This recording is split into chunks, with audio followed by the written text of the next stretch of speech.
Your new Status bike has arrived and you're eager to get it built and get out for a rip. While that box is responsible for delivering your Status bike to your door, its job is not done yet. This box is designed to become your bike building workstation. Stand the box upright and use a box cutter or similar to cut along the bottom 4 tabs. There are 2 on each long side of the box. Once the tabs have been cut, slide the box up and off the internal structure and set it aside.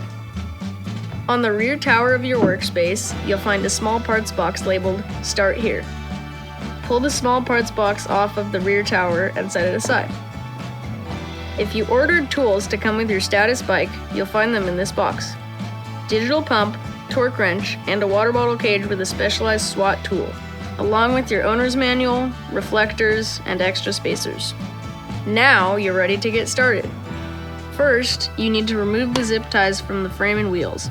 These zip ties are reusable, so you can pull the tab to release them, but you can also use scissors if you prefer.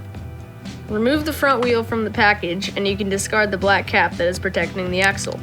Then, lean the wheel against the rear tower. We will come back to it. Remove the cardboard table securing the handlebars to the front tower. You can set this piece aside. On the bottom of the front tower, cut or release the controls zip ties so they hang loose from the cardboard sheet. Pop out the cardboard tabs on the front tower and slide the cardboard piece off to expose the fork. Slide the front tower off the fork completely. Now, we're going to get started building the front end of your bike. But remember, hang on to those cardboard pieces in case you're not fully stoked on your new ride. Otherwise, please promise us you'll recycle them. We took great efforts to make sure our packaging pieces are either recyclable or reusable. Remove the bags from your stem and seat. Loosen and remove the 4 faceplate bolts and washers for the stem using the wrench. Pro tip: put bolts in the open parts box so you don't lose them. Do not remove the 2 bolts from the rear clamp part of the stem. Install the handlebars over the stem plate and return the faceplate to its position. Return all 4 washers and bolts to the faceplate and partially tighten. Line up the handlebars so the S logo is centered in the faceplate. Using the torque wrench, gradually torque the upper bolts to spec, alternating from the left to right bolt to evenly increase the torque until 6 Nm is reached on the torque wrench. Be careful not to touch the torque gauge with your fingers as you're working, as this could give you a false reading. Gradually torque the lower bolts, alternating from the left to right bolt to evenly increase the torque until 6 Nm is reached on the torque wrench. Check the handlebar is installed correctly by rotating the handlebars forward and backward, then twisting the handlebars side to side. Remove bags from grips. Using a T25 wrench, loosen the bolt on one side of the controls. Once the bolt is removed, the clamshell for the control will open, allowing you to install on the corresponding handlebar.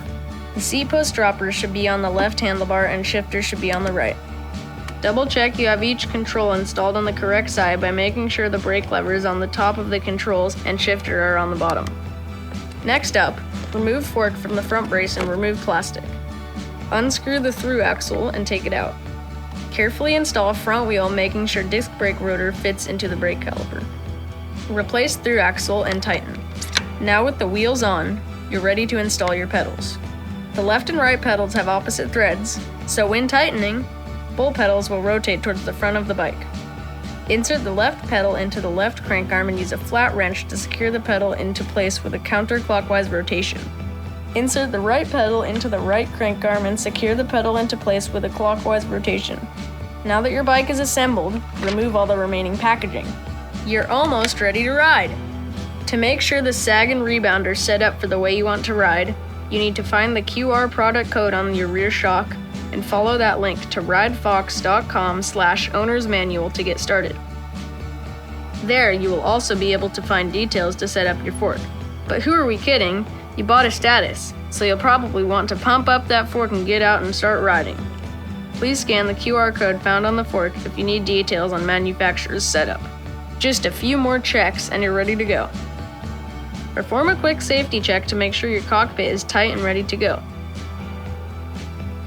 Squeeze the front wheel firmly between your knees and wiggle the handlebars front to back and side to side. There should be no movement here. Double check the brakes and shifting are engaging and smooth. You'll want to pump up your tires for the preferred PSI for your ride. Don't forget to adjust the seat post to your ideal pedaling position.